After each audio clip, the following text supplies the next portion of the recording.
think we can all agree that some, maybe quite a few of Africa's cities don't have the best infrastructure. We've discussed before the frequent power cuts that South Africa has had to deal with. The electricity supply is patchy across the continent. Water supply too can be problematic. And many cities really struggle to provide adequate housing for everyone. So this may sound extreme, but why not just start again? Build a super high-tech city on an empty patch of land. That might sound far-fetched, but it's happening. For the past few years, the singer Aikon has claimed he's building a new city in his native country of Senegal. Our idea here is to build a futuristic city that incorporates all the latest technologies, cryptocurrencies, and also the future of how African society should become in the future. And last week, he announced that he'd start building another in Uganda, which, get this, will use his own cryptocurrency, Aikon. So the idea is to utilize all the resources that we built throughout the years and try to rebuild the country.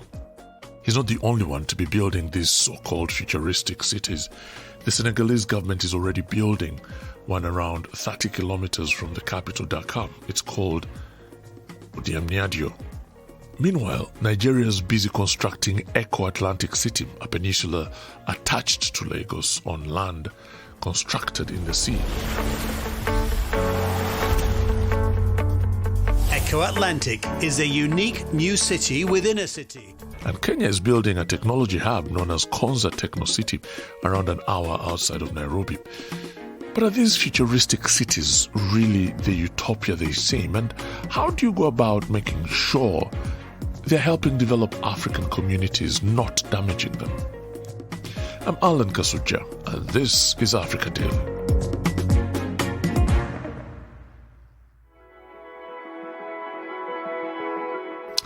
Now, before we get talking to the experts, I want to build a picture for you of what a futuristic city looks like. Close your eyes. Let's say you're in your kitchen, which is smooth, shiny, and clean, with all the latest gadgets. You're just finishing your morning coffee before you head to work. You look out of the window, you're high up, really high, so the landscape stretches out in front of you, a plethora of towering, glassy buildings, all brand new. You gather your things and head out for the day, speeding down the super fast elevator. The doors open to a courtyard with glimmering fountains. You walk across it to a skyscraper opposite your office. It's less than a 5-minute stroll, and when you finish work, you can head to one of the trendy bars that are also within a short walk, or the gym.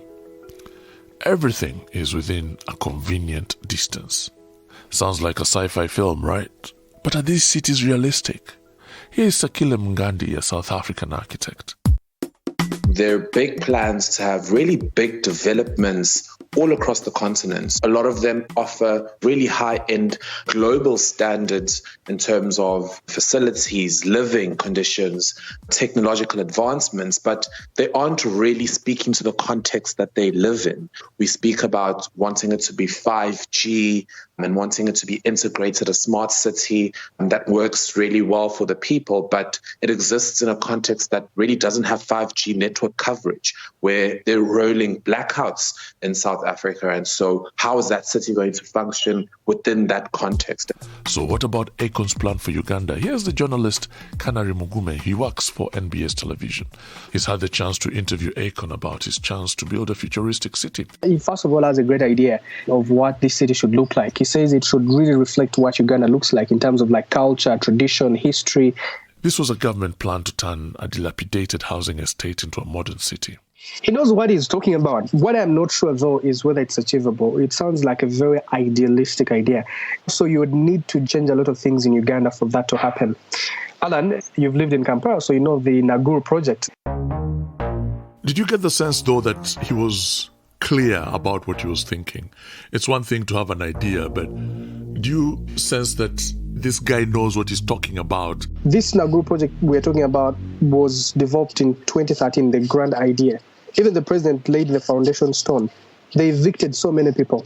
But up to date, they said they would build, about 1,700 flats and bungalows, commercial buildings, a 5-star hotel. So many years later, there's nothing to show. So it would be understandable if Ugandans were feeling skeptical about Aikon's latest announcement. Where have futuristic cities been built that actually work? Let's go back to Sakile. Sandton in South Africa is one of these futuristic cities. It currently holds the title of having the tallest building in Africa, the Leonardo, and it's one of the richest square miles on the continent, where businesses, because they've been able to fundamentally meet the requirements of basic services, have come in and invested in it and created that economic hub. And that's accelerated growth in that region. And so Sandton in Johannesburg comes right to mind. Umhlanga in Durban, very, very modernized, very smart. It's a smart city. And that's one development that I think is really great. What about where they haven't worked so well? One of the big challenges with the new administrative capital in Egypt is going to be, how are they going to sort out the water problem? We know that in Ethiopia, they're building the Grand Ethiopian Renaissance Dam, and that's having impact on the flow of the Nile River going into Egypt, which is supposedly supposed to give water to this new development. So all these challenges, although I absolutely agree we do need great developments and we do need a urbanization of Africa, but the sustainable development of these projects is something that I think is still something we need to talk about and, develop and expand on. So let's get a bit more into the nitty-gritty of how these cities should work. Josephine Wawira is from Sustainable Inclusive Business, an organization which researches sustainable living. She explains what resources these futuristic cities need. One, the use of renewable energy, and also a provision of proper wastewater treatments, for instance, which goes a long way to contributing to healthy existence of the inhabitants of those cities.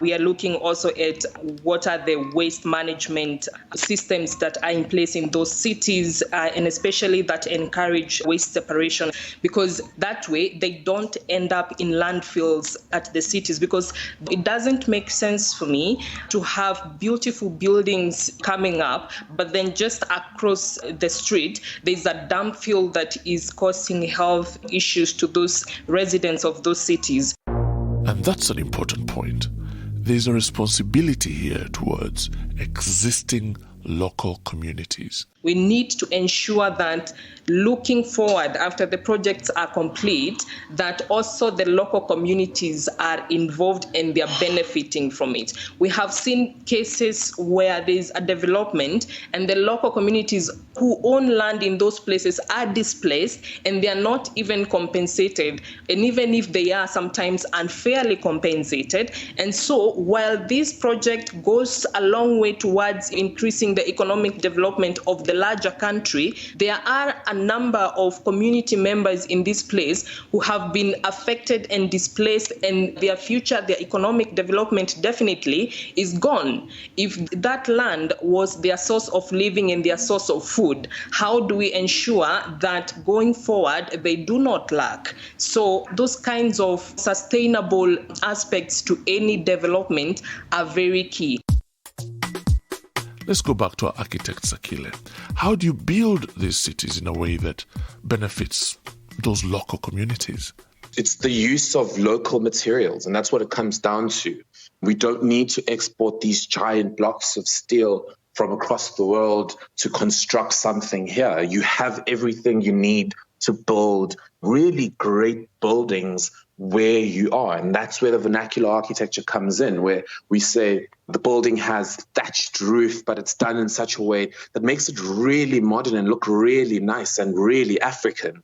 The building walls are made out of, African clay, which gives it this nice sort of brown, golden color. And I'm not saying that steel high skyscrapers with blue window glass tinted windows aren't great, because we're all used to them, we all love them, they make our city skylines look quite appealing. But I think there's a lot to if we're moving to a more sustainable era of construction and a more, green approach in the way we design buildings and how people live, to look at what kind of materials are available in the context and in the locality. As Josephine explains, it's all about balance. At least you're making a step towards it. There's what, we would want to achieve, but there's also what is the reality on the ground.